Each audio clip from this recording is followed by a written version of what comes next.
نبی کے صحابہ کے راستے پہ چل کے دلوں کا سکون ہم نے حاصل کیا۔ تیسری چیز جو ہمارے خطبوں کا حصہ ہوتی ہے، آج اس کے اوپر بات ختم کروں گا، ہم صحابہ کا تذکرہ کرتے ہیں جن کے اوپر دین کا مدار ہے۔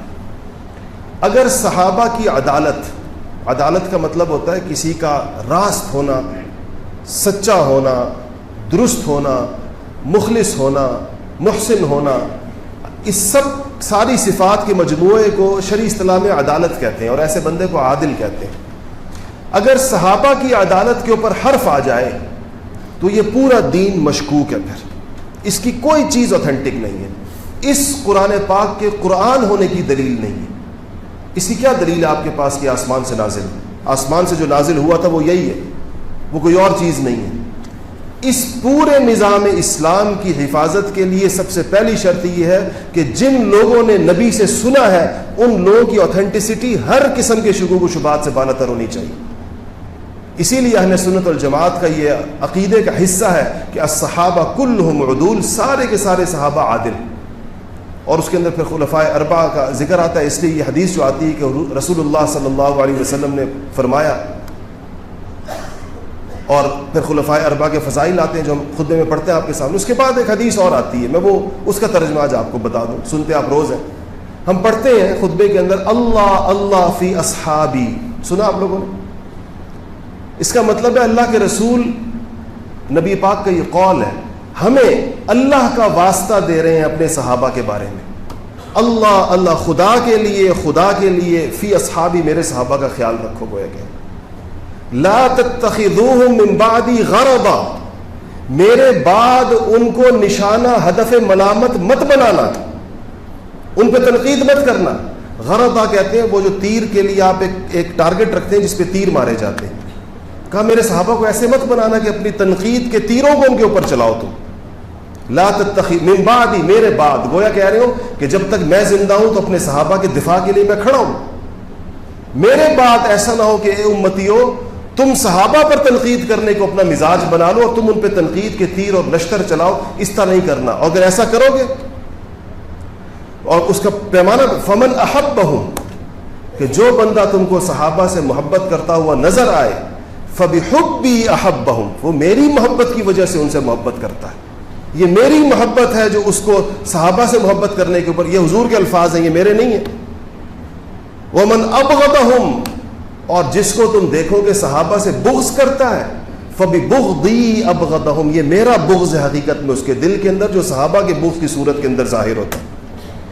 اس کا بغض مجھ سے ہے، نبی نے فرمایا، تو مجھ پر براہ راست تنقید کر نہیں سکتا، تو مجھ سے اپنا بغض نکالتا ہے صحابہ پر تنقید کر کے، ان پر اعتراضات کرتا ہے۔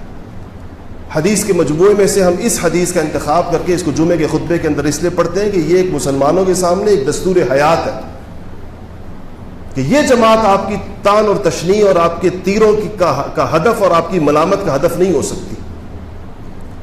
1400 سال بعد یا 1300 سال بعد یا 1200 سال بعد آپ عدالتیں لگا کر ان کے کسی کام کے اوپر آپ فیصلے صادر نہیں کر سکتے کہ انہوں نے صحیح کیا یا غلط کیا۔ اور ایک آخری اصول ان کے بارے میں ہمیشہ ذہن کے اندر رکھیں، صحابہ کے کاموں پر، ان کے فیصلوں پر، ان کی سیرت پر صرف قرآن و حدیث کی روشنی میں گفتگو ہوگی۔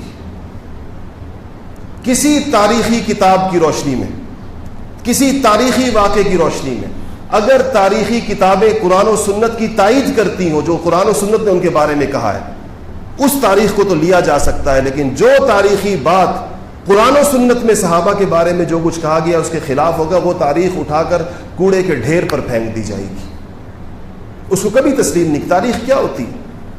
آج کی تاریخ مرتب ہوگی کیسے ہوگی؟ یہ اخباروں کے کالموں سے مرتب ہوگی، یہ خطیبوں اور واعظوں کی باتوں سے ہوگی، اور بیانات سے ہوگی۔ آپ سوچیں کس طرح مرتب کی جاتی ہے تاریخ؟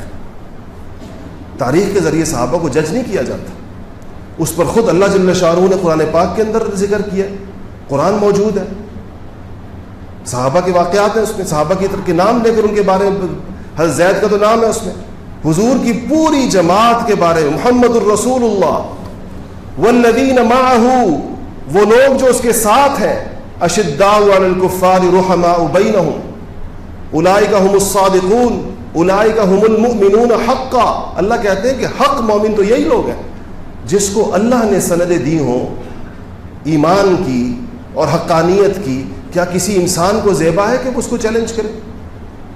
اور رسول اللہ صلی اللہ علیہ وسلم کی احادیث صحابہ کے نام لے لے کر، اور کیسی عجیب بات ہو کہ حضور تو فرمائیں کہ ابو بکر فی الجنہ، عمر فی الجنہ، عثمان فی الجنہ، علی فی الجنہ، سعد فی الجنہ، سعید فی الجنہ، عبد الرحمن بن عوف فی الجنہ، ابو عبیدہ بن الجراح فی الجنہ، نام لے لے کر. اور ہم کہیں نہیں نہیں، ابھی ہم نے ان کے خلاف کچھ مقدمے کھولے ہوئے، ہمارے پاس کچھ فائلیں ہیں ان کی، نبی جنت میں بھیج چکا ہے، ہم دنیا میں فائلیں کھول کے بیٹھے ہوئے. کتنے حرما نصیب اور بدبخت ہیں وہ لوگ جن کے سامنے صحابہ کی فائلیں ان پہ فرد جرم عائد ہے ان کے نزدیک. اللہ اور اس کے رسول کی سند ان کے لیے کافی نہیں ہے.